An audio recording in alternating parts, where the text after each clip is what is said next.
Welcome friends. Pregnancy में thyroid की मात्रा कितनी होनी चाहिए, थायराइड हार्मोन की मात्रा कितनी होनी चाहिए।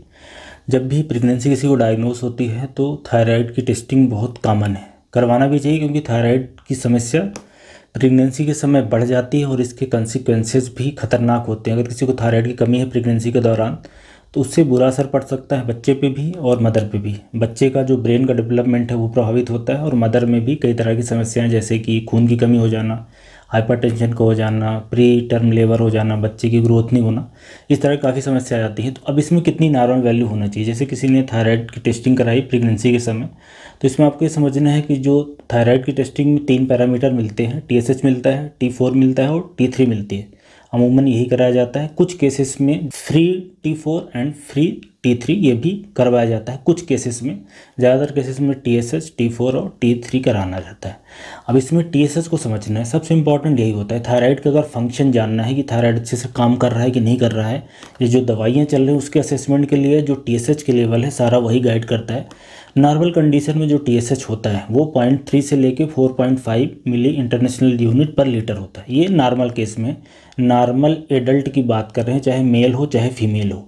लेकिन प्रेगनेंसी में जो TSH है उसकी वैल्यू थोड़ा सा नॉर्मल, उसको कम ही माना जाता है। मतलब कि जो फर्स्ट ट्राइमेस्टर की बात करें, जो शुरू के 2.5-3 महीने होते हैं, उस समय जो TSH की वैल्यू है वो 0.2 से लेके 2.5 रखना बेटर रहता है। इसका मतलब अगर किसी का TSH 3.5, 4, 5 तक जा रहा है तो उसको थायराइड की दवा दे देना बेहतर रहता है। नॉर्मल कंडीशन में जैसे कोई एडल्ट है, चाहे मेल हो चाहे फीमेल हो, तो उसमें थायराइड की दवाई तब देनी चालू की जाती है जब 5 से ज़्यादा TSH जाए। जब 5 से ज़्यादा TSH होता है तो लिवोथायरॉक्सिन दी जाती है लो डोज में, चाहे 12.5 माइक्रोग्राम हो या इसके अलावा 25 का हो, 50 हो या 75 हो। लेकिन प्रेगनेंसी के केस में ऐसा नहीं होता। जैसे ही TSH 3 से ऊपर जाए या 3.5 से ऊपर जाए तभी ही देने लगते हैं।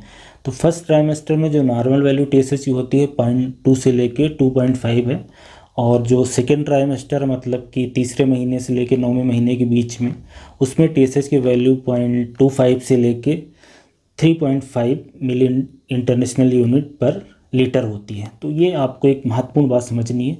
इसके पीछे का रीज़न ये है कि कई तरह की स्टडीज हुई, इसमें ये देखा गया कि TSH की वैल्यू 3 से ऊपर रहती है, या कई केसेस में जो थायराइड में एंटीबॉडी मिलती है, चाहे एंटी TPO हो या एंटीबॉडी हो, उस केसेस में जो प्रेगनेंसी का आउटकम है वो ख़राब रहता है। अबॉर्शन के चांसेस बढ़ जाते हैं, बच्चे की ग्रोथ डिलेज रहती है, एनीमिया के चांसेस बढ़ जाते हैं, महिला के अंदर ब्लड प्रेशर के चांसेस बढ़ जाते हैं, तो बच्चे का भी जो डेवलपमेंट है वो प्रभावित होता है। इसलिए TSH को थोड़ा लो लेवल पे ही रखा जाता है। T3 और T4 की वैल्यू सेम है, जैसे एडल्ट में होती है वैसे ही होता है। तो अगर T4 की वैल्यू की बात करें कि नॉर्मल कितना होना चाहिए, जो T4 की वैल्यू होती है वो 5 to 12 होती है, 5 से लेके 12 माइक्रोग्राम पर डेसीलीटर। और अगर T3 की बात करें तो जो T3 की नॉर्मल वैल्यू होती है वो 80 से लेके 220 नैनोग्राम पर डेसीलीटर होती है। तो T3 T4 की वैल्यू में डिफरेंस नहीं है, बस TSH की वैल्यू में अंतर रहता है नॉर्मल पॉपुलेशन से। अब आपको ये समझना है कि प्रेगनेंसी के दौरान जो 2.5-3 महीने होते हैं, 10 हफ्ते होते हैं, उसमें जो बच्चा पल रहा होता है उसको थायराइड हार्मोन की ज़रूरत होती है उसके ब्रेन के डेवलपमेंट के लिए, जो कि मदर से ही जाता है। क्योंकि जो थायराइड हार्मोन बच्चे का बनता है वो 10वें वीक के बाद बनता है, 2.5-3 महीने के बाद। और प्रेगनेंसी के दौरान चूँकि ऐसे हार्मोन निकलते हैं जैसे कि एस्ट्रोजन है या जो प्लेसेंटा से हार्मोन निकलते हैं वो भी डिमांड को बढ़ा देते हैं, इसलिए मदर की भी डिमांड 30% से बढ़ जाती है।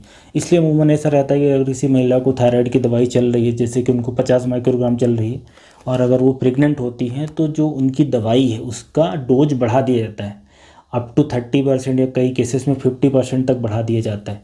इसीलिए कि प्रेगनेंसी के दौरान एक तो बच्चे को चाहिए होता है और मदर की खुद की डिमांड बढ़ जाती है, क्योंकि प्रेगनेंसी के दौरान अलग अलग तरह के हार्मोन निकलते हैं।